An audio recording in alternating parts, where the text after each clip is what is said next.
Law Society TV. Uko na mimi Omari Talikia Musa Mlaponi, mwanahabari wa Jumuiya ya Wanafunzi wa Chuo Kikuu cha Iringa. Leo niko na Mwalimu Promise C. Mwampashi maarufu kama Mindset Coach.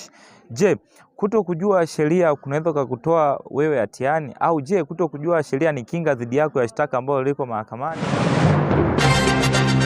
Tojuza sheria. An ignorance of the law is not an excuse. Kuto kujua sheria sio kinga dhidi ya tuhuma ulizonazo au dhidi ya mashtaka yanayokukabili au dhidi ya kosa lililopo mbele yako.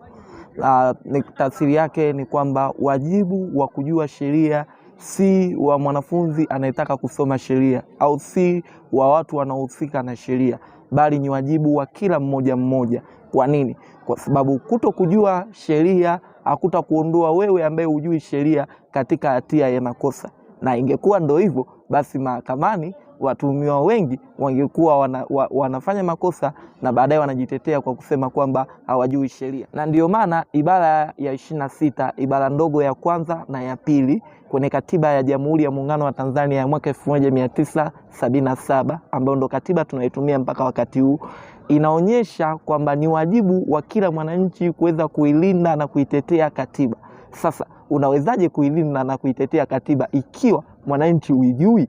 Au unawezaje kuilinda na kuitetea katiba ikiwa unaamini jukumu la kujua sheria ni kwa wanafunzi wa sheria na kwa wale watu walioamua kujihusisha na sheria?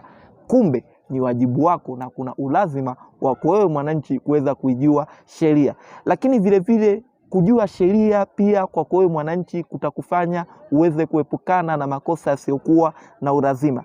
Hapa nitatolea mfano kwenye kesi za makosa ya jinai, hususan mauaji. Katika sheria ya makosa ya jinai sura ya 16 kifungu namba 195 kimeonyesha mauaji pasipo mtu kudhamiria, mauaji pasipo mtendaji kudhamiria, au kwa lugha ya Kiingereza tunasema manslaughter.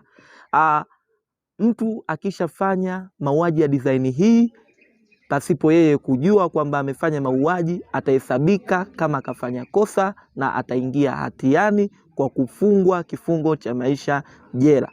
Lakini vile vile katika kifungu namba 196 cha sheria ya makosa ya jinai sura ya 16 imeonyesha mauaji ambayo mtu amedhamiria, mauaji ambayo mtu amepanga kwamba anaenda kuua.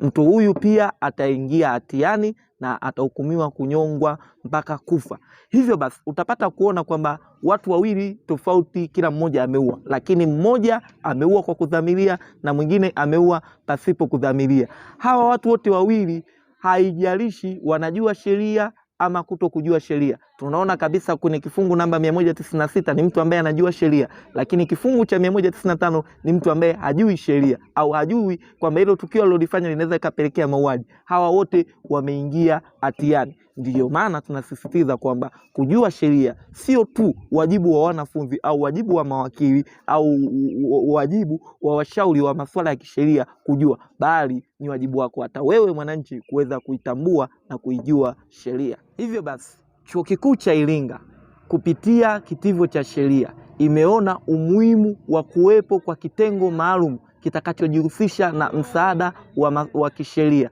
ambao huo msaada upo kwa ajili ya kukufanya wewe mwananchi uweze kuijua na kuitambua sheria na kupata msaada pindi unapohitaji. Idara ya msaada wa kisheria Chuo Kikuu cha Iringa haipo tu kukupa msaada wa kisheria wewe pale ambapo unapata changamoto, bali ipo kukupa dhana halisi ya sheria, namna gani ambavyo inaweza kukulinda wewe na jamii kwa ujumla. Hivyo basi ni wajibu wako wewe mwananchi kuitambua sheria. Idara ya msaada wa kisheria Chuo Kikuu cha Iringa ipo Kiotahabu mkabala na Ecowater, ipo kwa ajili yako wewe mwananchi. Ni mimi Omari Talikia Musa Mlaponi, mwanahabari wa Jumuiya ya Wanafunzi wa Chuo Kikuu cha Iringa. Chuo Kikuu cha Iringa, nuru mpya.